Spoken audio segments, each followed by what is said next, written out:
Q&A. Just give me one moment, please. So Jeremy, we're gonna keep it pretty chill, right? Yes. Yeah, very chill. We're not gonna make it like really intense questions, unless you want intense questions. Should you give intense questions at the I don't think I have it in me, but it's okay. So let's do something that I noticed in the video and in your journey is that remote work was like a huge part of your story. And so you talked a little bit about your day-to-day a bit before, but I'm just curious, like, what genuinely got better and what's been surprisingly, like, harder? Like, everything has a trade-off, right? So what were, like, the pros and cons about remote work that you can be transparent about now that you work in tech? So, obviously a pro would be save time on the commute. I was driving 1 hour, hour and 30 minutes if there's traffic. That's at 4 a.m. and then also back. 4 a.m.? Yeah, 4 a.m. Oh, God. Yeah, so we go to 3 Yeah. and head over. But, yeah, no, so that's about 3 to 4 hours of my day each week, or each day. So that's 20 hours a week. And then also, I would say a con, to be realistic about remote work. Remote work is great, but you do need to speak with people. Like, Yeah. talk to people, be in front of people, have conversations with people. You save a lot of time when you're in the same person. Yeah. But again, you have trade-offs with everything. I get to walk my dogs in the morning, get to feed my dogs. Obviously, be with my wife. Yep. Mentioned a few times the video. Mentioned a couple times and everything, but because a couple times I had to travel, while also be other warehouse to help us of other states and their department town catch up to where we were. But yeah, I love remote work. I'll do it as long as I can. Probably not forever, because you miss the in-person communication every now and then. But we try to do like biannual meetings. Nice. Yeah, you gotta be in person just like right now. It's like the beauty of connecting with people, right? No, thanks for the transparency because yes, like we want to know the benefits, but we also want to know the trade-offs. So was there like, when you were like going back, when you were getting into tech, was there like ever a fake it till you make it moment where you're like, I know I don't have the skills in this moment, but I think I need to fake it a little bit to just keep moving the needle? And how did you lean on networking, curiosity, and communications to bridge that?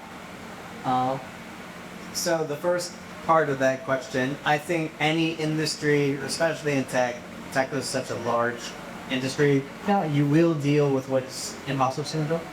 So A little bit. Yeah, every time. But when you realize that anyone in the position that they're in did not know if I could do that position before they were in it, Correct. you kind of just have to do it. So if you get not sell yourself short and make sure that you're in those rooms and have those opportunities, then you'll figure it out. You just gotta get in the room. Yeah, and everyone in different places of their life, you fought battles you didn't think you would win, and so who you are today is because of battles you won in the past. So we keep kind of putting ourselves down as we see the competition. But if you're only playing the game with yourself, then you shouldn't have to compare yourself. Comparison is the thief of joy. Yeah. So if you just focus on your skill set when you can iterate on, trying to be the best version of you, and really do that, and keep putting yourself out there and fly to positions, even if you don't think you've all that before, then you should be able to succeed. Yeah. That kind of like goes into the topic of vulnerability. I'm sure you've heard of Brené Brown. Yeah, she literally says that your capacity to lead cannot surpass your capacity to be vulnerable.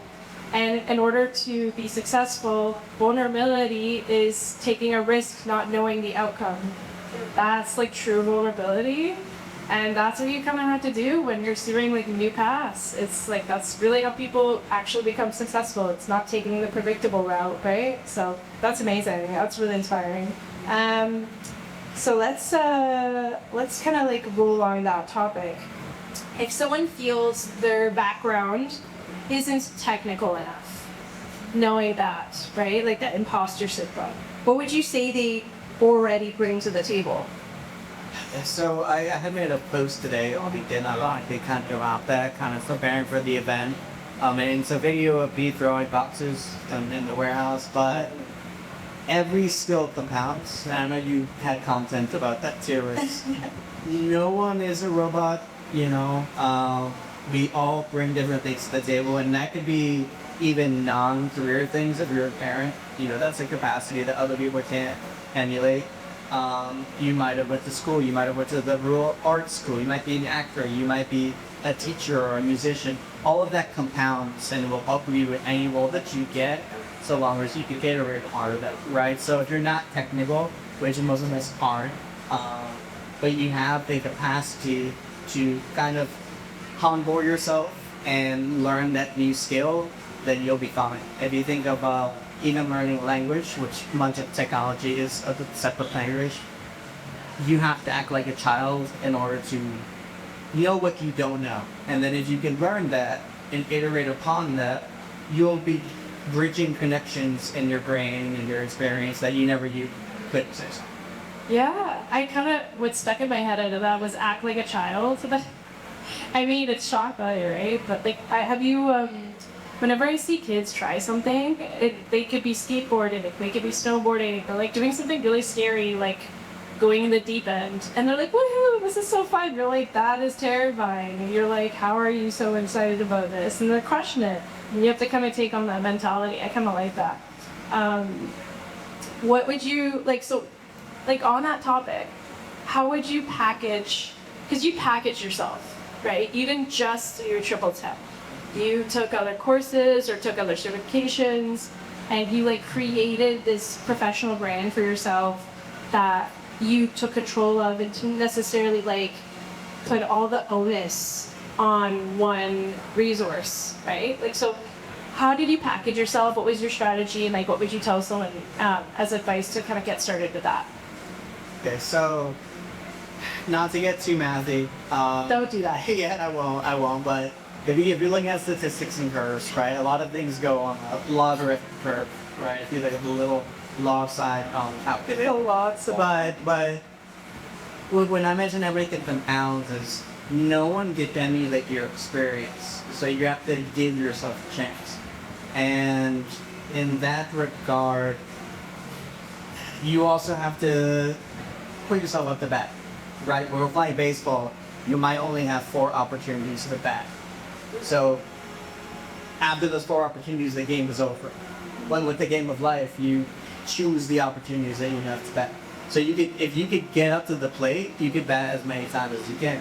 So don't put yourself down, but try to keep getting to the plate because you're gonna fall down. So You can't be good at everything. yeah, you can't be good at that. Unless, like, I don't know, so I've never met anyone that's good at everything. Have you? No. No. I'll be out of the job. Yeah, exactly. If you think of a child, children or zipping, they tried if you freak out. But if they fall down and you're like, oh my gosh, you did such a good job, they're happy, Yeah. right? So you gotta have to talk to your child and yourself and kind of root for you before anything else goes. Yeah, you need to be your biggest advocate for someone. I always tell people, in order for someone else to show up for you, you need to show up. Yeah, no one's gonna show up. But like, so packaging yourself is just about like showing up to like whatever you pursue it being okay if it fails, but just keep going up to that. 100%. Yeah, that's 100% true. And like, I think a main concern for a lot of even people who are in the program is like, do employers pay attention to your portfolio and tech education a bit more than your degree or anything that you did before? Like, what's the relevancy of your like more recent career milestones than the ones that you did before? Like, how is that perceived by employers, would you say?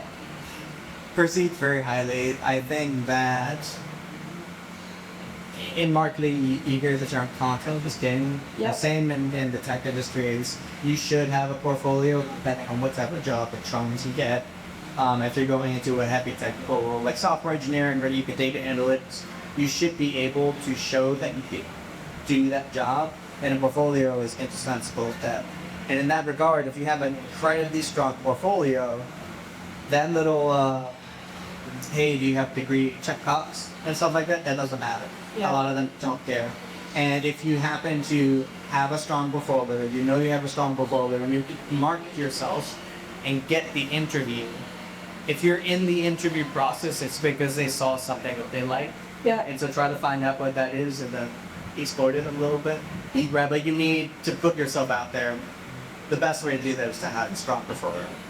Yeah, having a visual, having evidence, 100%. Well, I think it would be cool. Maybe I have some other questions, but I think I've just. Or if anyone has any questions for Jeremy, I'll be happy to take some. Does anyone have any questions for Jeremy? I know we had a few people who, yeah. Oh, go for it. Yeah, you're eager. I love it. Go for it. So what's something about tech that excites you the most, as of like right now, or even when you first started? So I'm a geek. I like learning things, and the cool thing about tech is you're always going to be learning things. You're always going to see new trends and everything. Some people like we're approaching the singularity with AI and stuff. So that's a whole niche market that kind of came up in the last year. So learning about like AI and machine learning and how that's different, and all that language models, all that stuff, that's cool too. And then two, it's even if you don't want to learn necessarily like a new stack or a new skill per se, there's so many different types of in parts of the business that can help you out too. So learning about product, talk to the product owners and product marketers, learn about the business operations. That all excites me too, because then you get like a holistic view of the company and not just in a small circle. Nice. Evie, anyone else have any questions?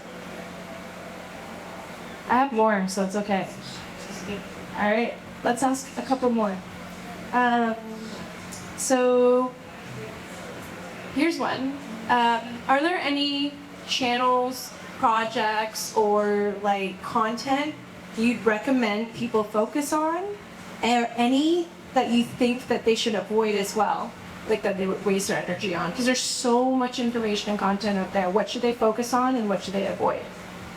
So one thing I saw earlier in my career, and I'm still early career, so I see it often, is have your skill set like a team.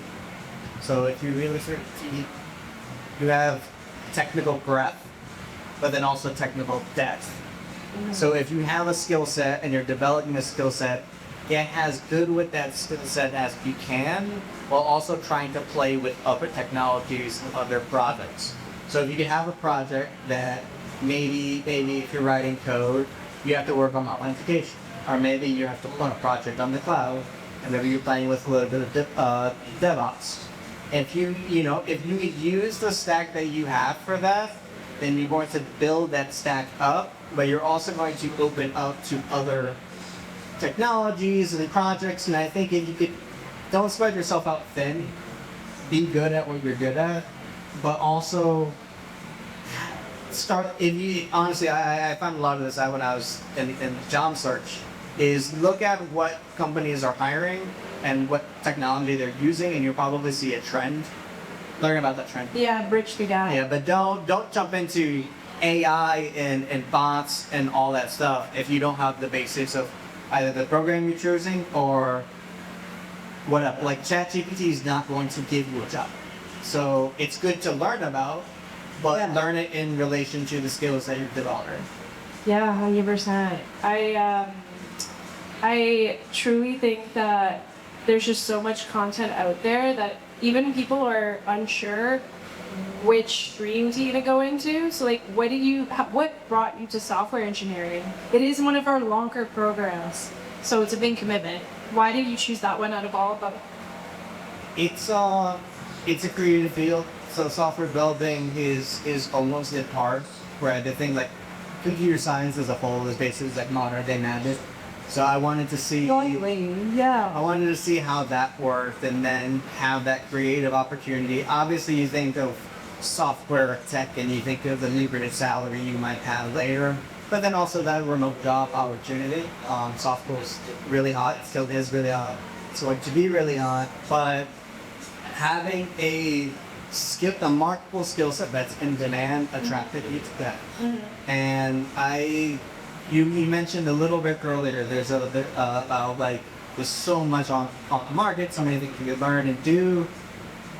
There's a book called The Paradox of Choice that kind of goes into, if you ever on Netflix and Everyone's on Netflix. and you're on Netflix and you're spending 45 minutes trying to find one show to watch, Yeah. even though there's thousands. Yeah. Right, that's kind of like it is in your career and stuff, but you have to make a decision and then iterate on the decision. You don't always have to make the right decision, but you can typically make your decision back. Yeah, we are, no, 100%. Like, we live in an age where choice is now a commodity, and Like, I always tell people as a coach that you have to start choosing loyalty over novelty to yourself, because shiny toy syndrome's a thing. I mean, tech is moving quickly, and you say AI, and I'm like, ooh, I want to try that too. I think I can build something, and AI is helping people code without a program, but like, then they have to learn AI, and they don't actually start using their brain. It's a whole complex, so I fully agree. I think these have been just really inspiring answers, Jeremy, and I really appreciate you sharing your journey. Do you have any other final thoughts, or if anyone has any other questions? No? Final thoughts? No, I think if you're on the fence, do it. Play around with it. Learn about it. But the factor is you, and you have to get tested yourself. Yes, once you start, you got to commit. You have to follow through, or else you're not going to prove to yourself that you can do something, and you lose trust in yourself, right? So, nice. Thank you so much, Jeremy. Thank you. Okay.